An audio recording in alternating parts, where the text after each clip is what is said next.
We're gonna read Higurashi no naku koroni rei. Ignore the ho because that's not as important. Okay, so anyway, we're gonna read it. As you can tell, if I hadn't stated, my feelings about Higurashi no naku koroni rei are not that... I don't like it that much. I'm not a big fan about it. I'm not very enthusiastic about reading it because it's not as fun for me to read like other fragments. So let's continue.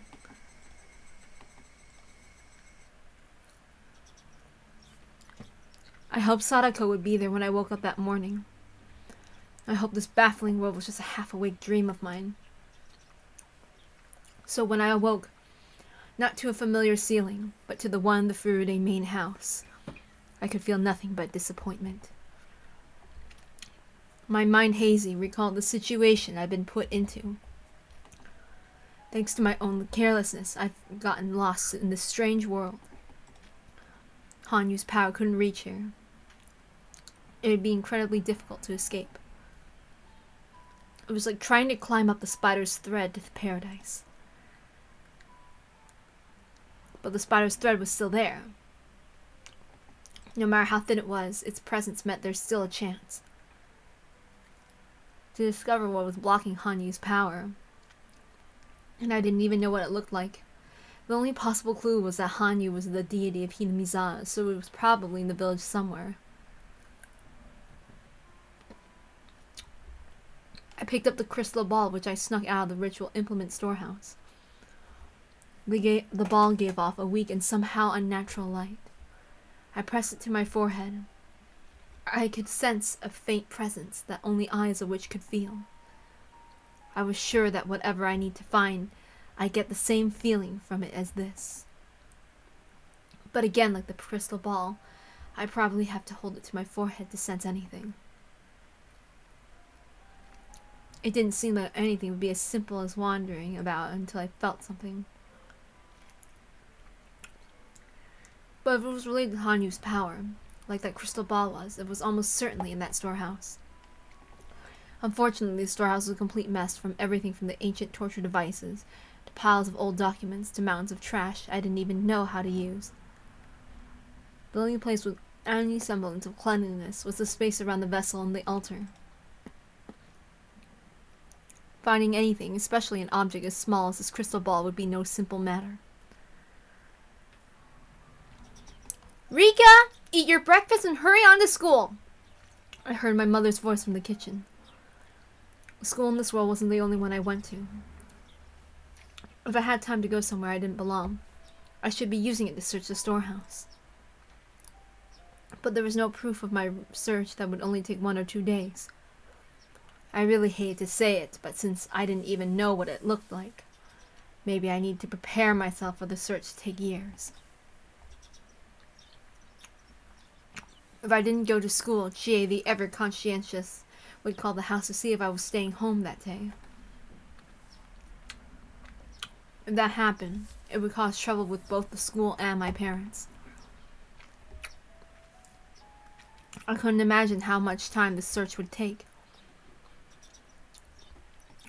If my parents grew suspicious, things would get harder.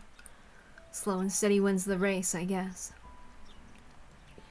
Although it was frustrating for weekdays, it would be better to pretend I was going to school like normal. I let out a languid sigh, got up, and decided to eat breakfast. During mealtime, my mother's ramblings about how I was never allowed to go inside the storehouse again steadily made the food taste worse. My mother was always insistent and long-winded. Ugh, I know what you mean, right? My God. Just say it once. I can't stand moms like that. Trust me, I got one like that too. I hated this part of her. The elders in the village laughed and said she couldn't help it since she did it for her only beloved daughter, but to me she was just a nuisance. Tough love wasn't what I needed at the moment. The only thing I could be thankful for was maybe that I didn't have to make breakfast for myself. But I could do it on my own, so I almost would rather she had left it to me. After I was done eating and started getting ready for school, my mother continued to nag me about making it on time. How aggravating. Maybe going to school wasn't so bad. I wouldn't have to see my mother's face for half a day. I thanked her for the food and cleaned up my plate and the utensils in the sink and left immediately for school.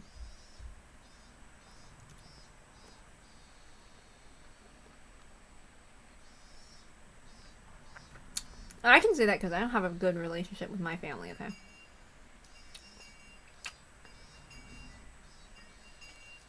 If everything was going to betray my expectations anyway, I wish class would too. But even in this world, class went the exact same way as the world I knew. I thought I escaped that world and now it was repeating. Thinking that way made me even more listless. Normally I'd distract myself by teasing Sadako, but her seat was far away from mine. She was probably also bored with a class she didn't know what to do with herself. Satoshi, earnestly studying in the next seat over, was constantly trying to get her to focus. Mion seemed to be butting into Reina's business too. But they weren't fooling around. It was a strange, though pleasant sight. They were helping one another learn. Actually, they weren't the only pleasant sight. Everyone in the classroom was like that. I felt like I was the only one left out. I didn't know whether my seat was in its own row because of the odd number of students, or if I chose this seat on purpose in this world. I felt like my seat was separated from the rest of the classroom. When lunchtime came, I felt even more alienated. My classmates formed groups with friends and took out their food.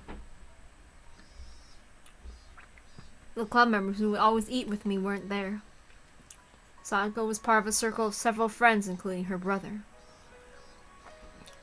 There was no place for me to wedge myself into. Mion and Ren were sitting face to face as they ate. No room for me there either. And nobody asked if I wanted to eat with them. They had fun eating their own meals, so this seemed natural, like it was something that happened every day. For a short while, I waited and hoped for Sadako, Mion, or Reina to invite me over. After the clock's minute hand moved 5 and then 10 places, I realized I might be even left behind in eating. I finally gave up and opened my bento box. Inside were the leftovers of last night's burnt hamburger steak and white rice with nori seaweed that was now sticky, spinach wrapped with gooey nori, and the remains of kimpiro with chopped burdock root also burned. I guess I'd forgotten about that. For some reason, my mother overcooked everything. Summer is dangerous if you don't let the heat in was her favorite phrase of hers. She would cook steaks until they were rock hard. Even when she made fish, she turned half of their insides to ash.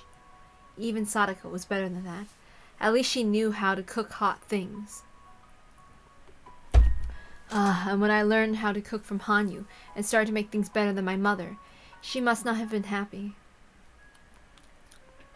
Oh, yep, I have a mom like that. Insists on cooking everything a certain way, and she doesn't like it the way I cook things. If I try to cook things in the kitchen, she'll be like, ugh, you can't cook this way. It's like, can you not hover over me? This is my own business. Can't stand that.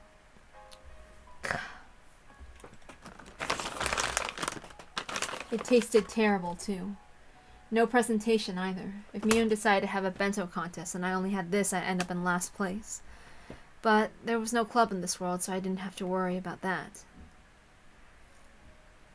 Sadako's happy laughter not being directed at me made me feel sad. Suddenly our eyes met. Did my feelings get through? Sadako burst out of her seat and glared at me.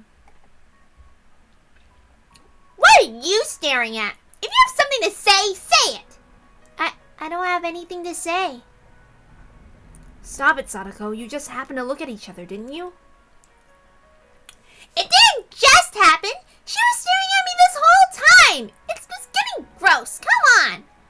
Sadako and her friends began whispering among themselves while looking at me. I couldn't hear what they said, but I could easily imagine them enjoying themselves. I'm sorry, I won't stare at you.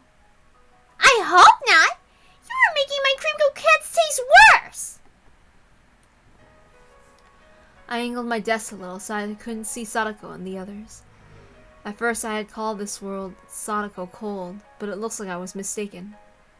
This world Sadako either didn't like me or outright hated me. The other kids close to my age seemed to have formed a community around her, with no place for me in it, so they all hated me too. The hardened ash-like steaks tasted of salt. Why did I have to feel this sad and lonely when I ate?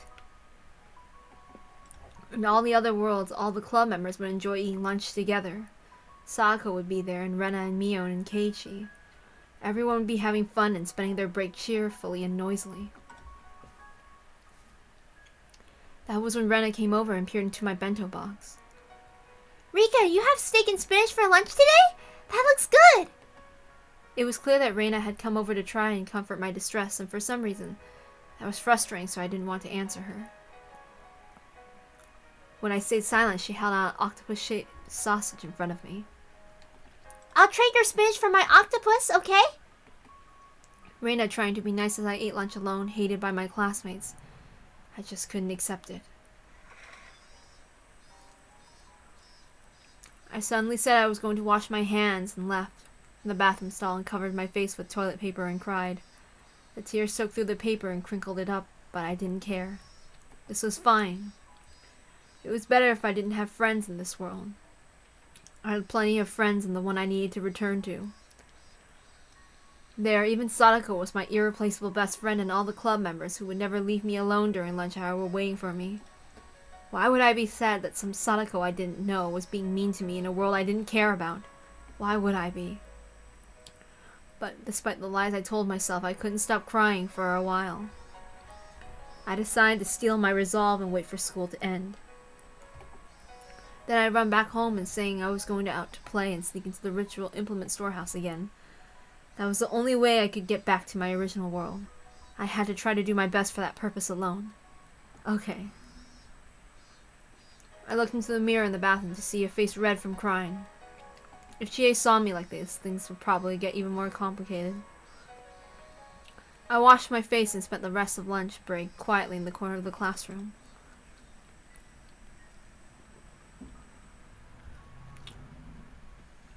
This world sucks! I hate it too! Also, I don't remember seeing Rika cry in the anime. It makes it really suck. I can't stand this. This makes it painful. After school, I literally dashed out of the building. It would be a huge pain if I ended up caught in the rush of other classmates as they headed out to go play. I think Satoshi called after me, but I ignored him. He was probably just trying to apologize for his sister about what happened during lunch. I didn't care about that. I didn't want to stay in this horrible world a second more than I needed to. Agreed. This is why I can't stand Saikoroshi. I sympathize too much with Rika, probably. I ran at full speed back to home. Ignored my mother when she asked as usual if I had any homework and searched for a lantern. Then I told her I was going out to play and without waiting for a response burst out of the house. I went around the shrine and looked around for my father.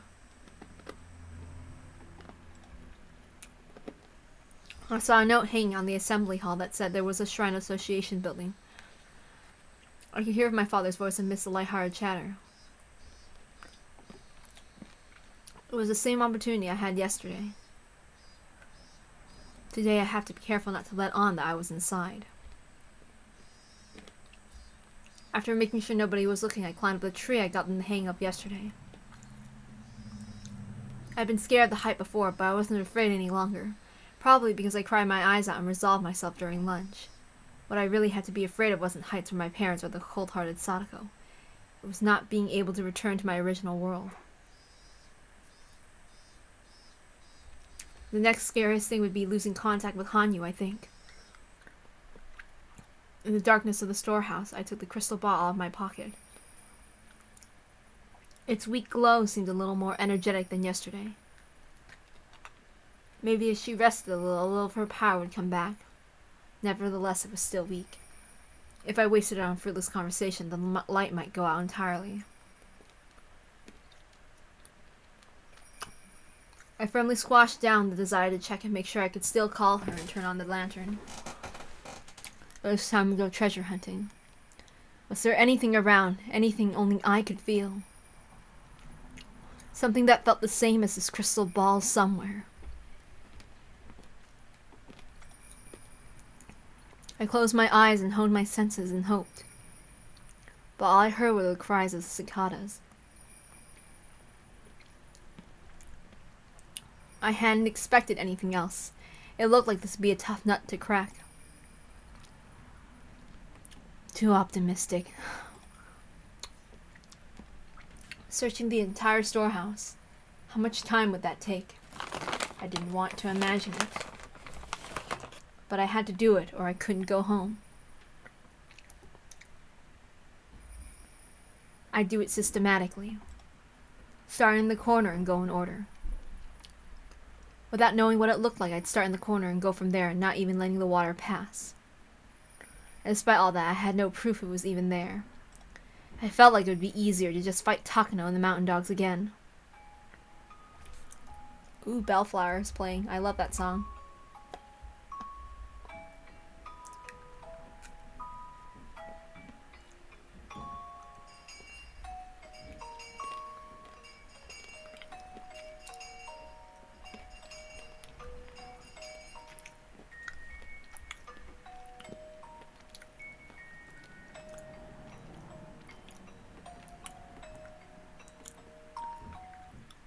I don't think it's going to get any weaker. I can hear your voice as loudly as I could before. Which means, like always, it'll only get to you weakly. I guess there's no need for us to chat. No, I think... Wait. I think chatting is exactly what you need to do right now, Rika. Maybe, thanks. I'll talk now. I'm pretty sure I searched the storehouse as well as I could, but I have nothing. I searched for about a week. I don't even know what the thing I'm searching for looks like. And even if I did find it, I might have to put it down again without realizing. Honestly, this is really hard. If only I knew what it looked like. Or had some proof that it was in the storehouse. Being locked in here for so long is going to make me go crazy. I understand. I know it's a very difficult search. I'm doing my best too to see if I can at least find out what the fragment looks like. And? Did you find anything out? Rika, in your world, fragments are interpreted as feelings. When those feelings reside in something, they become fragments. I understand the logic, but that doesn't give me much of a hint. And as for how to return the fragment to this world, I think that it needs to lose its form in that world. What does that mean? Do I have to break it? Yes, and completely. If it's lost from the human world, you can send it to the world of the gods. Do you know about the law of conversion of matter? It's impossible to destroy something completely. Well, that's why I'm saying you only need to destroy its form. Understand, Rika? Even in ancient times, people used methods like this to send things out to the gods. I see. All right. A way ancients sent tributes to the gods. A way to get rid of something from the human world. You're telling me to burn it to ash and send it into the sky? That's right. By burning something to ashes, it loses its form, loses its meaning, and vanishes from the human world. I see.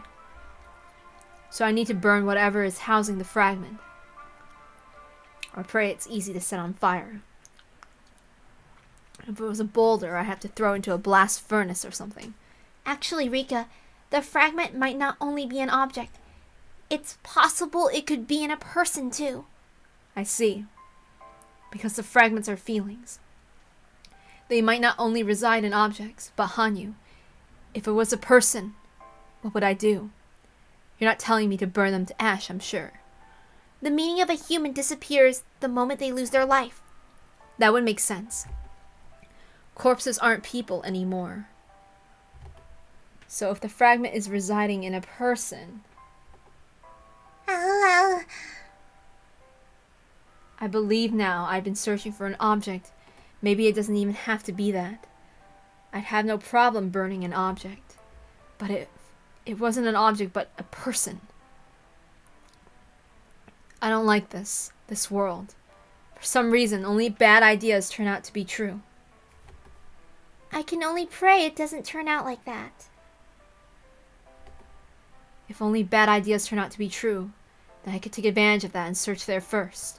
If it was a person, they'd be closely connected to Oyashiro, right? Yes, most likely.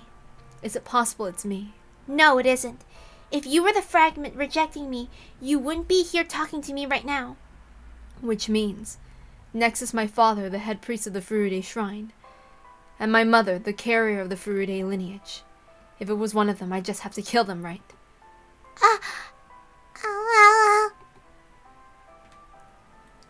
My human morality refused the idea of killing my parents. But that was nothing a world-crossing witch needed to think about. For someone with a true world somewhere else, this is a false world.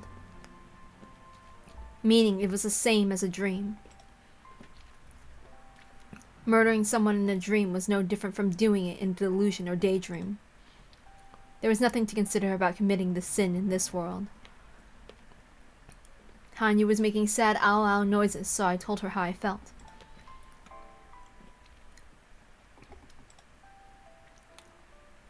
Stop being such a hypocrite. Would you rather give up on returning to our original world? You're a coward. You're going to force me to dirty my hands while never dirtying yours. Convenient, isn't it? If you can blame it all on one person, nobody else will be marked with sin. I'm the perfect human sacrifice. I felt those words were a little harsh on Hanyu. For a short while she remained silent, not saying anything else. But her breathing made it sound like she wanted to say something but was hesitating.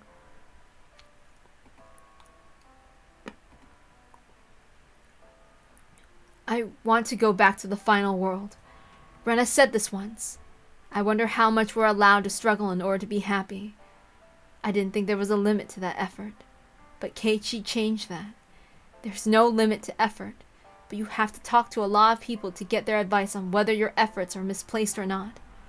That's why I was talking about it with Hanyu, the only one who shared my current situation. And Hanyu said that if the object possessing the fragment was a person, I had to kill them. I would want to avoid that, of course, if there were any other way, but she said there was no other way. Then I wouldn't hesitate, that was all. I want to go back too. Yeah, me too. I'll be praying that the fragment isn't held by a person. Please do. I will too. And I apologize. I was too harsh on you. All you can do is look for clues and keep my spirits up so I don't get discouraged. I didn't understand how annoying it must be not to be able to look for the key yourself. It isn't as hard as it is for you, Rika. The only thing I can do is at least be here to care for you, so that your heart doesn't tire out. Thanks. These owl chats with you are the most enjoyable thing about this world. It's like I wake up from the nightmare for a few minutes. I see. I sort of understand why she says chatting could be important.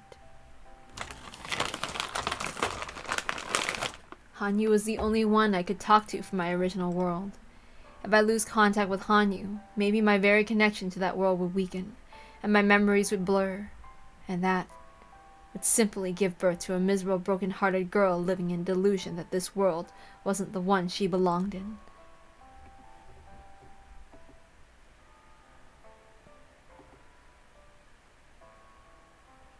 Leave it to me. I swear we'll go back there together. You keep looking around for any clues you can find. If there's any developments on my end, I'll contact you again. I understand. Rika, hold it together. Go for it, yay, remember? Yay. I couldn't hear Hanyu anymore. The crystal ball's light had grown weaker than ever. But as long as it had its otherworldly glow, then I could keep believing this wasn't the world I wasn't supposed to live in. Before I might have shed a tear or two by now, but all the tears I could cry had dried up.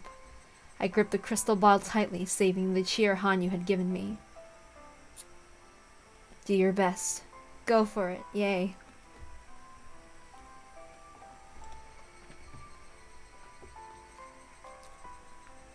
I moved over to the spot with a pile of old documents. If it could interfere with Hanyu, it had to be related to the legends of Oyashiro. So maybe, I thought, a clue could be written in one of the documents in that pile. Maybe even if the thing I searched for wasn't in here, I could find a clue to it instead. I took a few documents from the pile and packed them into the knapsack and brought it with me. I could read some, but I couldn't understand any of the others. If something important was in one of the indecipherable ones, I would have no way of knowing. But I shouldn't think about that right now. I pulled out the few documents I could read and decided to read them in secret at school and in bed. As I went in and out of the storehouse, the chances of my parents finding out increased. In that sense, this would lower that risk, which made it a little easier for me. Maybe parents did understand their children best, and would be the first ones to help them. But that was when they were normal, and not a witch like me.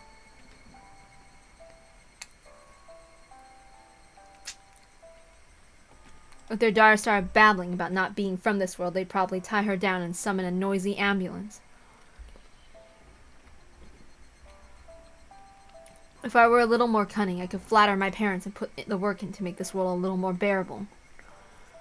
But the more I thought about this world not being the one I lived in, the more apathetic I felt toward interacting with those who were here. That was probably why it seemed more like I was being more and more isolated in class. Of course, maybe you could say that was my own fault. That was the kind of world this was at the moment I arrived. I won't dare let anyone say that this is my fault. Of course, not a single person could tell the difference between Furude Rika and me, anyway. Who is me? The me that isn't Furude Rika. Who is she?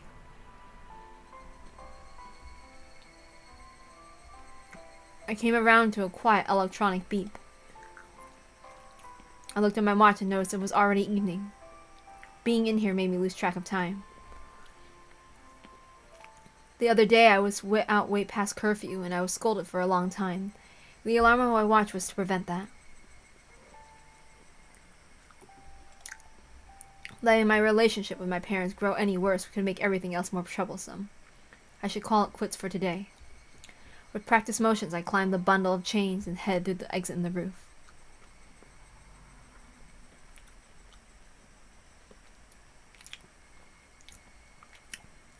When I returned to the main house, surrounded by the cries of the Higurashi that I had grown completely tired of, there was a tightly packed case of beer near the front door and 3 bottles of wine. The beer case was probably for a drinking party at the shrine's assembly hall or something. My father didn't drink beer because he liked it, so I knew it had to be for the assembly hall. They delivered it here before the party so he could chill it beforehand in the assembly hall refrigerator. And the wine probably belonged to my father. My father enjoys Western spirits, and wine most of all. And wine at the same time was something I enjoyed as well. Before my parents had died in 1981, I'd gotten wine by bringing it to the main house, but my parents were alive in this world, so I couldn't do that. I stared at the balls longingly as I tried to open the door, receiving the clack of it locked in its bonds. I took the key from my pocket and unlocked the door and went in and saw a note addressed to me right upon entering. It was from my mother. The note said an accident had suddenly occurred in the Kimiyoshi house and they'd gone out to help with a memorial service. They'd be late coming back, and so on and so forth. Written as a postscript, there was a notice that the brewer would be bringing alcohol and to take it inside the front door once I got back for them. I see, that must have been referring to all this. If the person had come while I was here, I could have told them to put it inside, but I couldn't hear them. I couldn't bear to see them outside like this, put here before I got back. And it'd be a pain if my mother started to ramble about me being inconsiderate later. I made a sour face, not caring who saw, and pulled the case of beer through the front door. Next I stood before the wine bottles and solidified my thoughts. Could there have been a slip-up with the order? It was a brewery in a small village. And my father said he would order one more bottle, they'd probably bring another one without a second thought. So what would it matter if one of these disappeared? Always diluted before drinking, so I'd be able to enjoy one bottle of wine for a pretty long time. Despite being in the entrance, I belatedly looked around, grabbed the bottle and ran into my room, and pushed it into the winter futon in my closet, that I wouldn't use for a while. Actually, my parents live here too, so I won't have many chances to drink. I ran to the kitchen, grabbed a glass ice and a corkscrew, and a carton of orange juice, and ran back to my room. I put the corkscrew in the wine bottle, and I was overwhelmed by the urge to wet my tongue with the nostalgic flavor as soon as I could. How was I supposed to survive in this world without enjoying a good wine? I poured some into the glass, just listening to the orange juice splashing in to fill it up made my mouth water like a dog. If I dilute it this much, it'll look just like orange juice from the outside. But it was the nostalgic flavor that belonged to my world. At one time, this had been the flavor of my tears of defeat, shed for the unbreakable June of 1983. But now even those tears of defeat felt sweet and tender. Those dead-end worlds were very painful, but I was still surrounded by my kind friends. I had the leeway to choose to surrender to Takano and continue lazily living in that infinite loop. But even that warmth was absent in this world. This made it a week now since I came here. With no prospects of returning to my previous world, I resolved myself to staying here for a long time. But a week in, it had already driven me to drink. It'll be fine. Those worlds had driven me to the same state. And I still manage, lazily doing the best I can as I soaked in wine, right? I needed to be released from this Furude Rika quickly. Nobody in this world would understand that, even if I explained it. That meant I had no allies here. If I told someone, they'd think I'd gone crazy. But considering this world's Furude Rika, that was only natural. This world's Furude Rika was a dour girl without a single friend. One day she was hit by a ball in the schoolyard and started saying that she didn't belong in this school, in this world. If that big Dr. Yamamoto heard about this, he'd probably make a huge fuss about the impact having caused brain damage. But that would make the most sense to the people who live here. At the very least, until I arrived, Furude Rika was Furude Rika, the correct being for this world. Maybe it was more appropriate to say that one day I, someone different from this world's Rika, appeared then, took over Rika's body. Right. Am I not Furude Rika? Well, no. This world's Furude Rika was this world's Furude Rika, a different being than me. I'd simply been interpreting her as the same as me, even when I was in different worlds until now. When I thought about that, leaving aside whether I'd been living happily, I felt like I'd done something bad to this world's Furude Rika. Of course it was too late to apologize now. I couldn't give this body back to her anymore. If there was a way to apologize, it'd be to acknowledge this world's Furude Rika as a being of her own. Because if I called myself Furude Rika, the girl who already existed would vanish from this life. Which meant the only way to apologize was to not call myself Furude Rika. Well, that had been bothering me for a long time. I've long felt that my young self, pampered as the reincarnation of Oyashiro, and my old self, who had awakened and traveled countless worlds, had different personalities. But if I thought of them not as personalities, but as different beings entirely, right now I was no longer Furude Rika.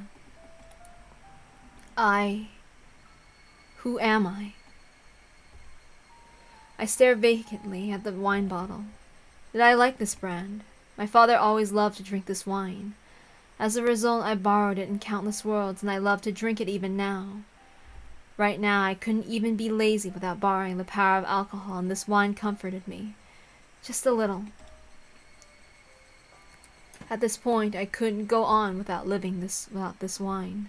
So in other words, I wasn't alive, but the wine was. Which meant I wasn't Furude Rika, and that I was that wine. I stared at the Western letters of the brand name written on the wine label, which I didn't know how to pronounce, and thought to myself, that was the name of me. My name is Furude Rika. No, not that, but this burned castle. I don't know what that means. Maybe I'll ask my father. Frederica Bernkastel. Ah, whatever. What a silly name that is. My thoughts began to slur and muddle. Cheers to the shithole of a world. I agree.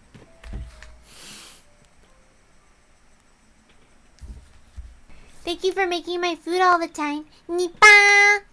What's this all of a sudden? Mother's Day was a long time ago. As I thanked my mother and pat her shoulder as I brushed her head. It was all a show, of course. If she had the same power inside her as Hanyu, then by touching her like this, I'd be able to sense it even if it was feeble. If I did feel that power from my mother, could I kill her on the spot? I wouldn't hesitate to kill, but I couldn't say I wouldn't hesitate right here and now. Because I would rather she not have that power inside her. At the same time, I wasn't easy about what to do next if she didn't. My mother laughed like it tickled, but contrary to what she thought, I was carefully checking if I needed to kill her. Thank you, you've made your point, so please get off, it tickles. My mother told me that was enough, smiling in a way that was not dissatisfied as her words implied. Even after being so scrupulous about touching her, I couldn't feel any trace of the power. My mother wasn't the one who held the fragment, and I already felt my father's head. It wasn't him either. If it wasn't either of the two people closest to the legend of Oyashiro, it was improbable the fragment was in a person. It was a happy thing not having to kill anyone, but that meant one of my clues was now meaningless. That said, even though the possibility was unlikely, I'd still have to touch the heads of other people in the village every chance I got, just to make sure. At the same time, I had to continue deciphering the pile of documents in the ritual implement storehouse. Whichever I was supposed to choose, the labor of reading through that entire mountain or the sin of killing someone, I was going to need much more than a little time.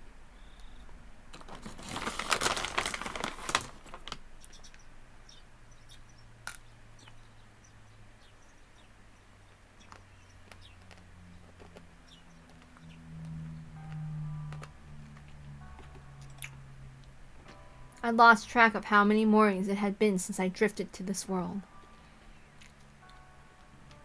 And this morning was frustratingly the same as the last world, the one I knew. They said next Sunday was the Watanagashi festival. This was the first time I didn't care whatsoever about it. For Hina Mizawa facing total eviction by next year, this would be their very last festival. They are planning to put on a magnificent show to end things with. My normal world responsibility performing a dedication dance as the last survivor of the Furude family didn't exist in this world either. Still, I wasn't expected to simply go off and have fun. They would have me help with things that kids could help with, like giving out boiled rice and answering the phone. I'd gotten used to going to school alone, too. When I went to school with Sadako, it was always a lively morning with us running and falling everywhere. But that, too, was beginning to feel like a memory of the distant past. With several days already behind me and my mind settled, I'd stopped crying about small memories like that. Everything I did was for the sake of returning to my original world. I might curse the trouble it was taking, but I would never cry again. So even when I met Sadako at the school gate and said good morning, only to be bluntly ignored like always, it didn't make me sad. The real Sadako was an incomparable friend of mine. Even if a fake Sadako ignored me, it wouldn't hurt me inside anymore. Mio wasn't out like cold like Sadako was, but she didn't seem to think of me as any more than one of her many classmates. Reina seemed like she was actually trying to talk to me, but that was because I was isolated. She was acting out of a kind of pity, and it seemed sadder to accept that. So I started reacting nastily to Reina's unwanted attention. After just a few exchanges like that, she realized I didn't want her doing this and stopped bothering me. Being alone wasn't sad anymore. It was only natural I'd be alone as an outsider to this false world. In fact, the less annoying acquaintances I needed, the easier it was for me. That's right, easier.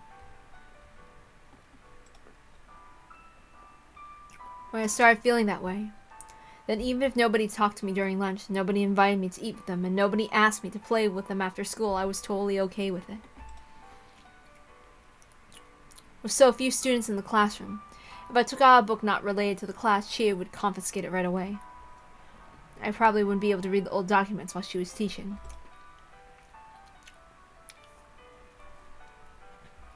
So all I could do was wrap them in covers I made from flipping over leaflets and folding them, spending my free time at school pretending I was reading a regular book.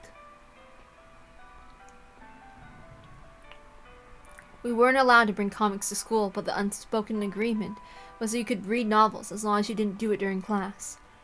If I could just ignore the hustle and bustle, lunch break was the time I could focus the most.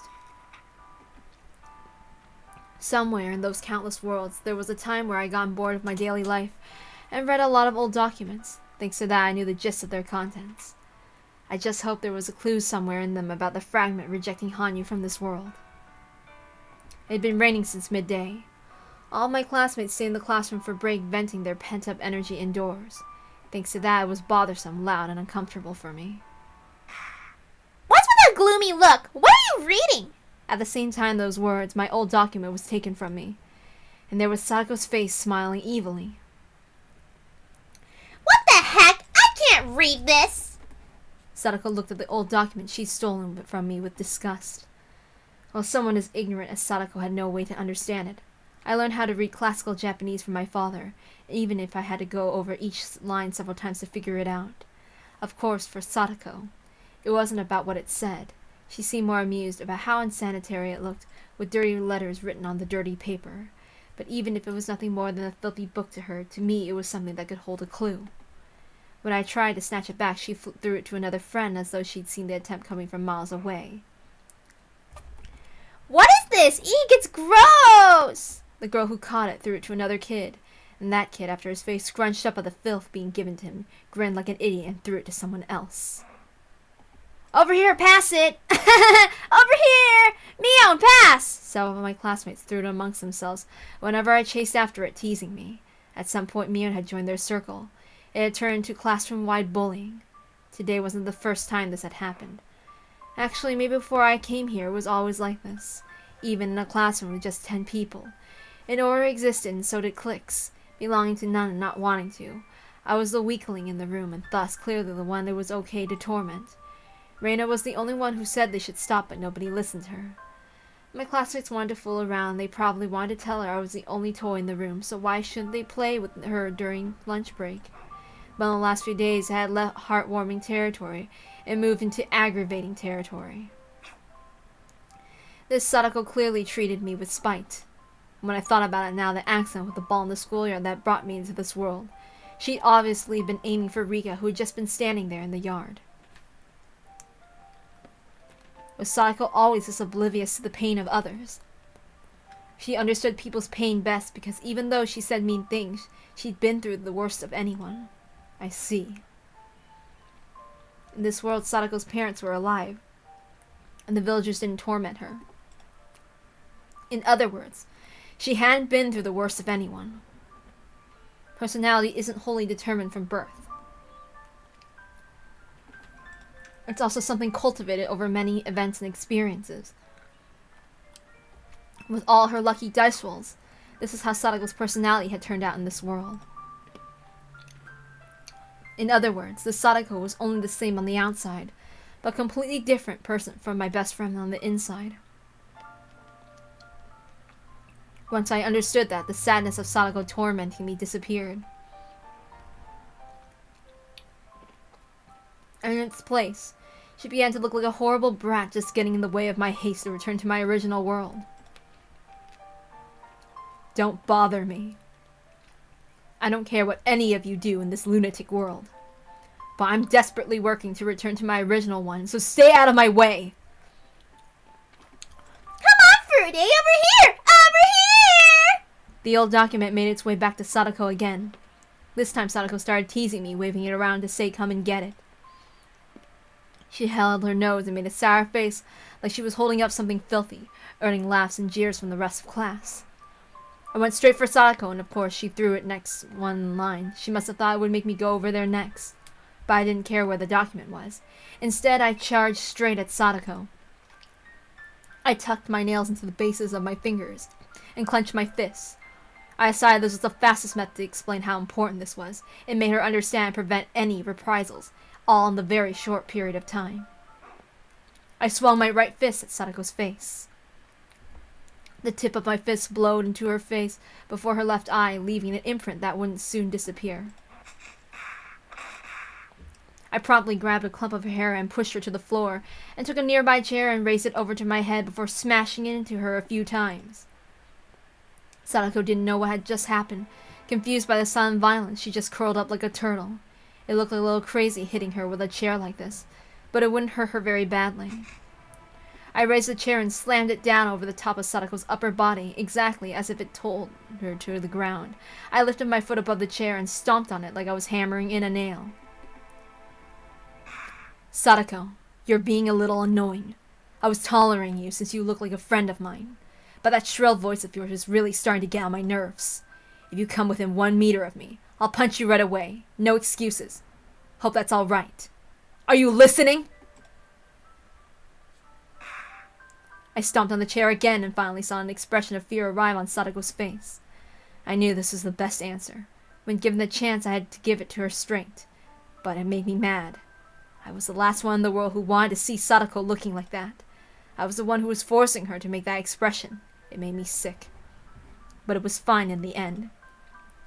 This Sadako wasn't the one I knew after all. And one day I'd leave this world for sure. Even if I killed her on the spot, it wouldn't have anything to do with Sadako of my world. That's why it didn't hurt me inside at all to see her looking at me so terrified. Come on! Give Rika her book back! Here, Rika! Rena plucked the document from the bewildered classmate and returned it to me.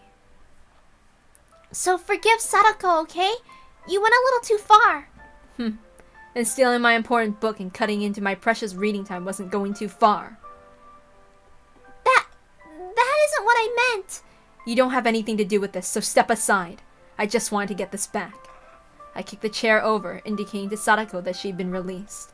But even that action made her so scared that she was frozen in place. I didn't waste time going back to my own seat, and Sadako began to bawl shamelessly, and Satoshi ran over, making a big overprotective fuss about the nurse's office and whatnot. The noise quickly reached the faculty room, and she and this principal soon burst in. Are you alright, Sadako? This might leave a bruise.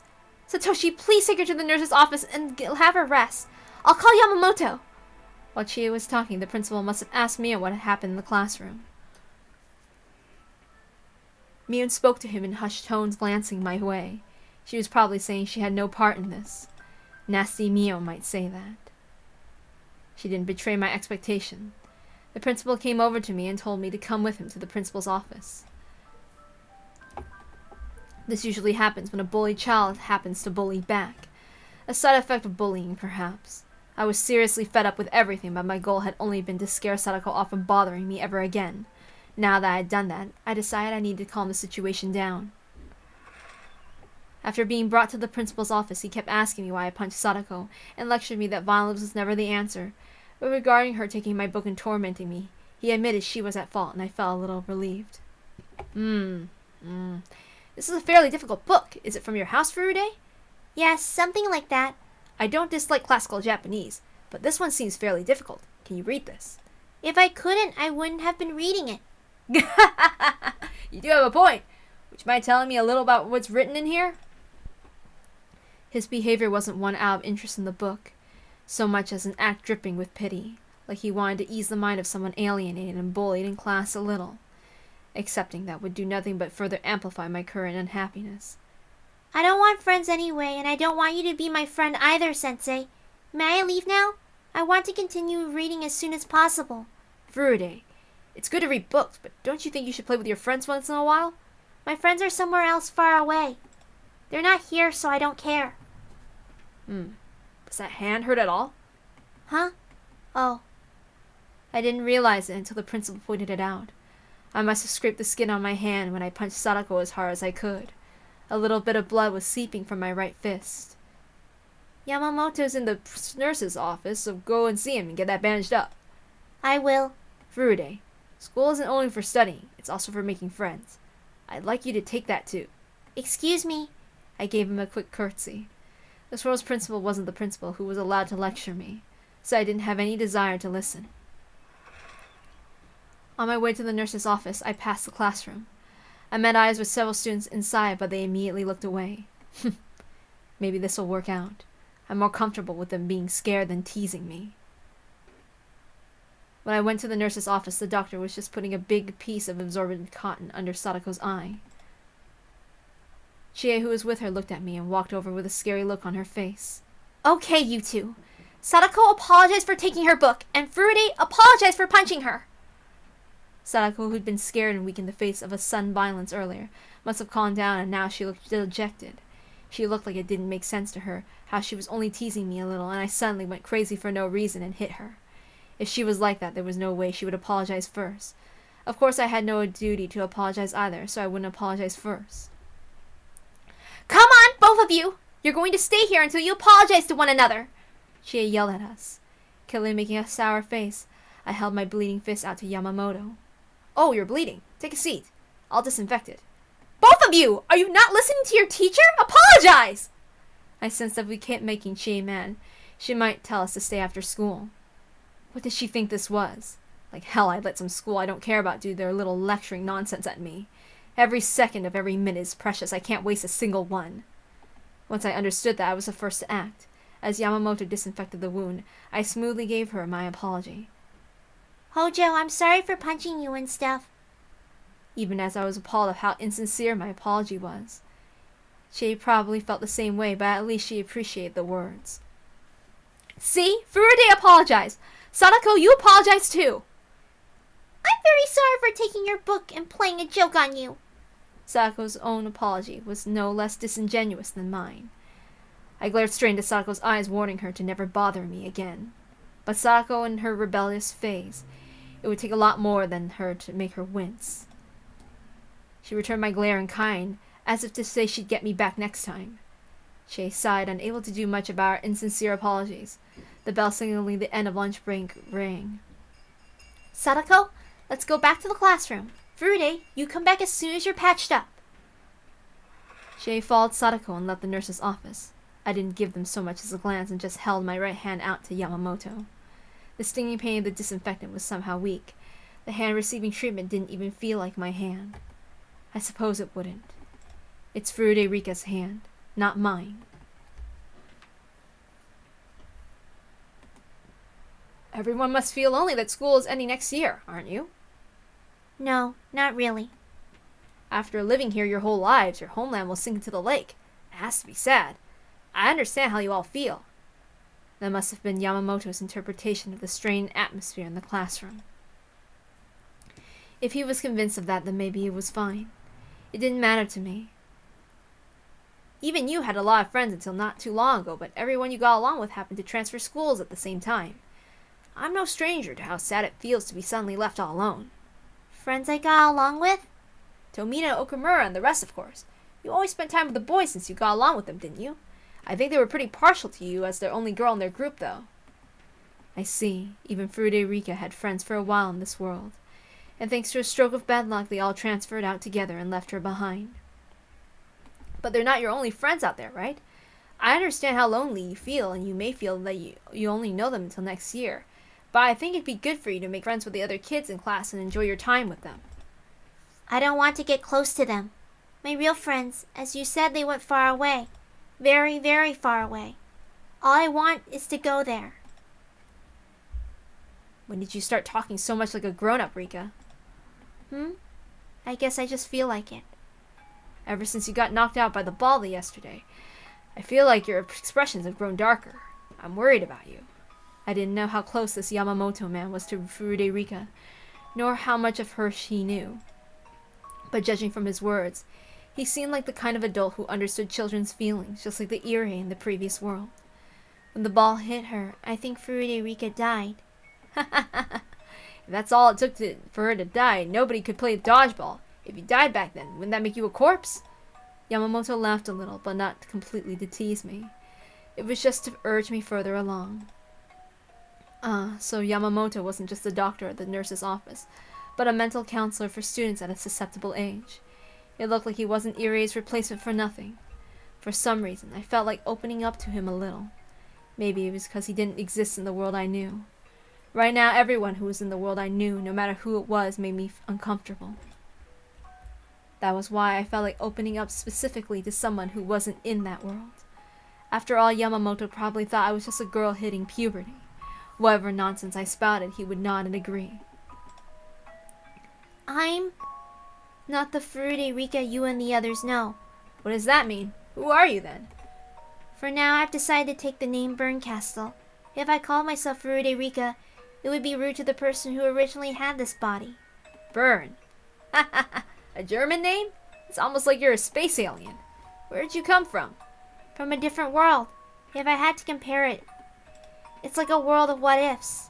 It's still Hinamizawa, but its history and composition are completely different. In this world, they move forward with the dam project, and the villagers decided to leave, but in my world, it's different. The villagers stood up together to defeat the project, and the government froze it indefinitely. That's the kind of world I came from. Then the Hinamizawa you came from won't end up underwater. That's right. Even after 1983, we would keep living there peacefully. Sounds like a nice Hinamizawa.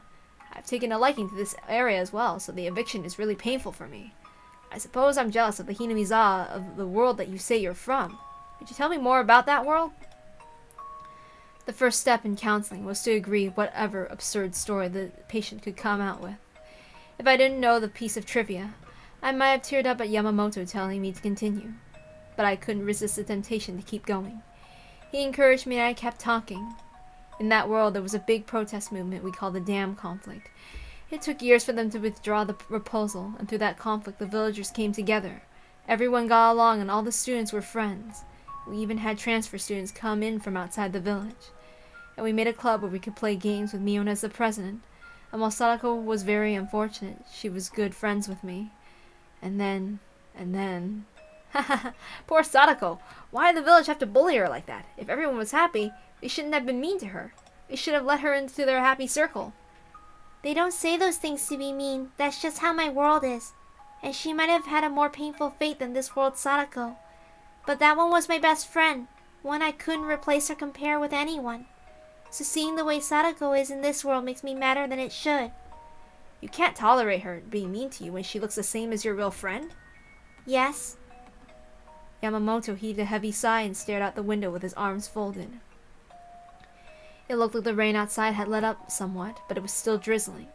After keeping his silence for a few moments, Yamamoto spoke up. What you're saying is, this isn't your world. That's right. I need to get back to my original world, because this one isn't mine. I can see why you'd want to return to such a fun-sounding Hinamizawa as soon as you could.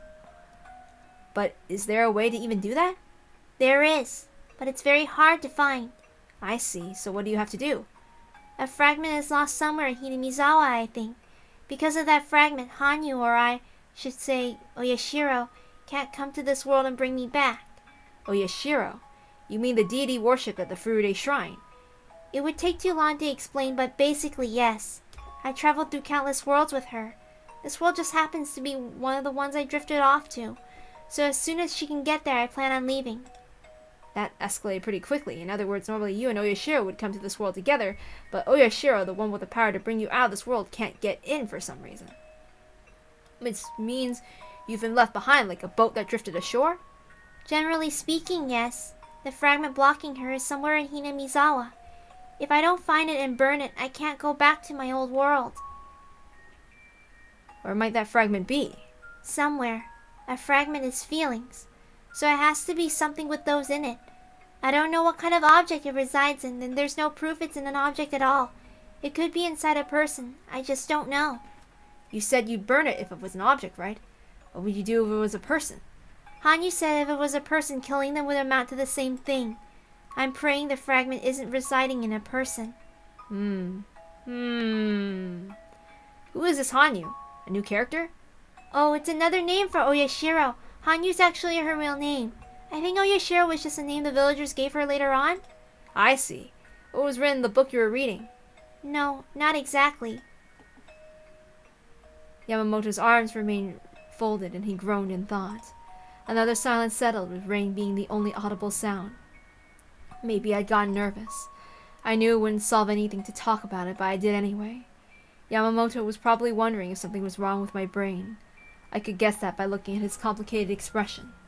Do you think you'll find the fragment? I don't know.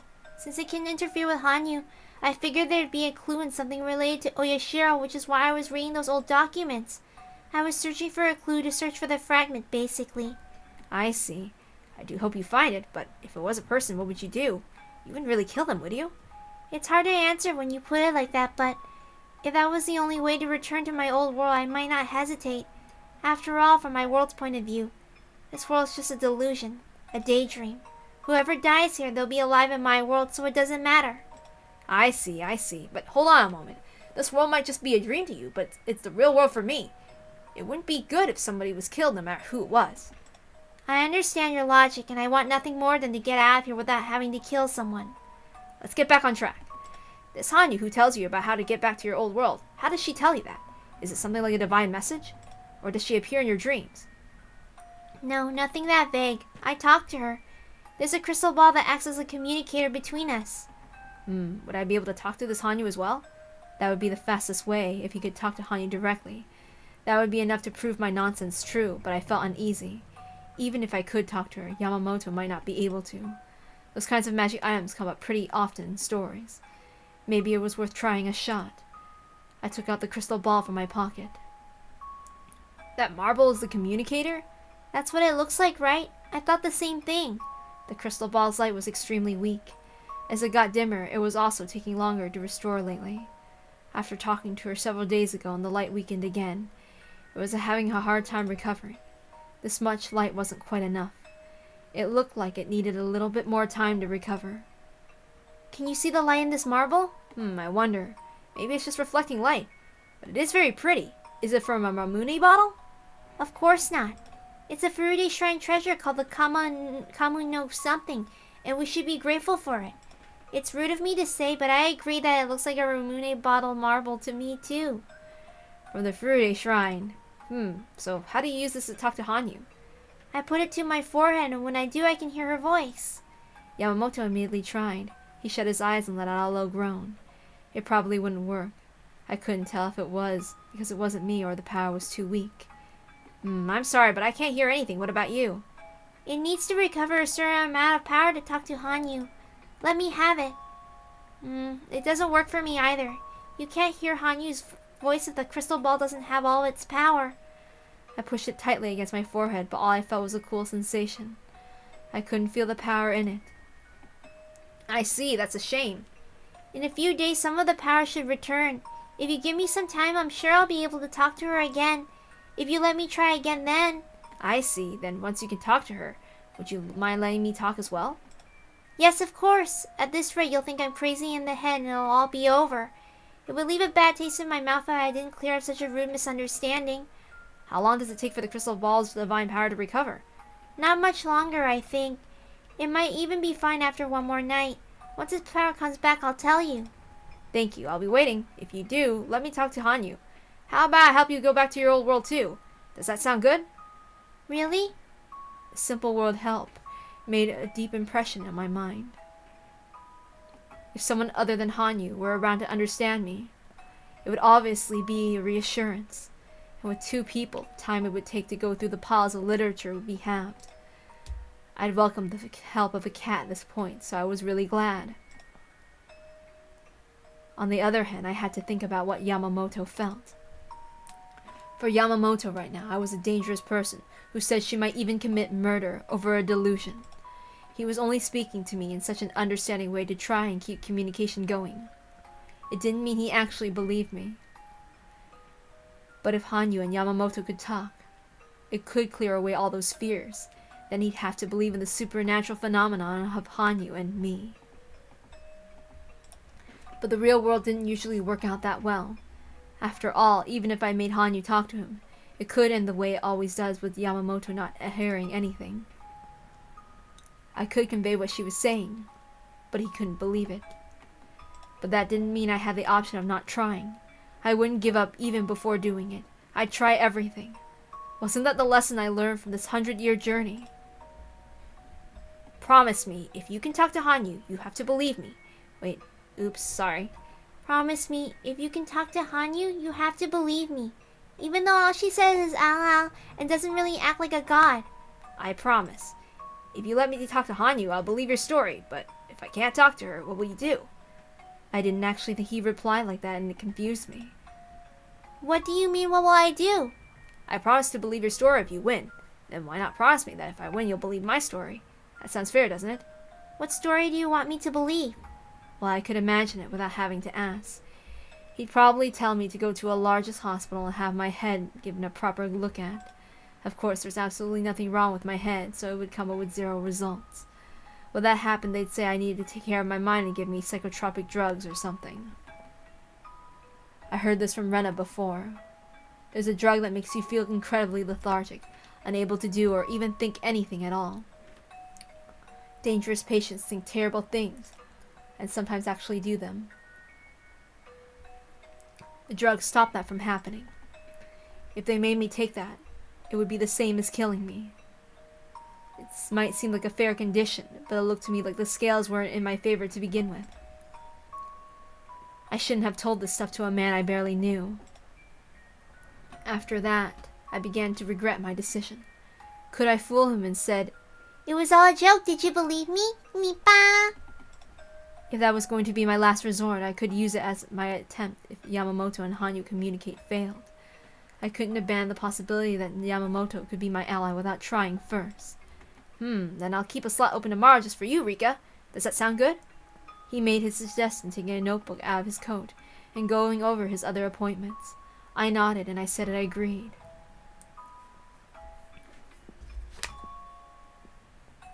I agree, this world sucks too. I would also beat Sadako with a chair. I'm sorry, Sadako. Honestly, the fact that they didn't actually include Mion also bullying Rika, like, I mean, I can see that they left some details out. So anyway, let's finish for today. Alright, bye!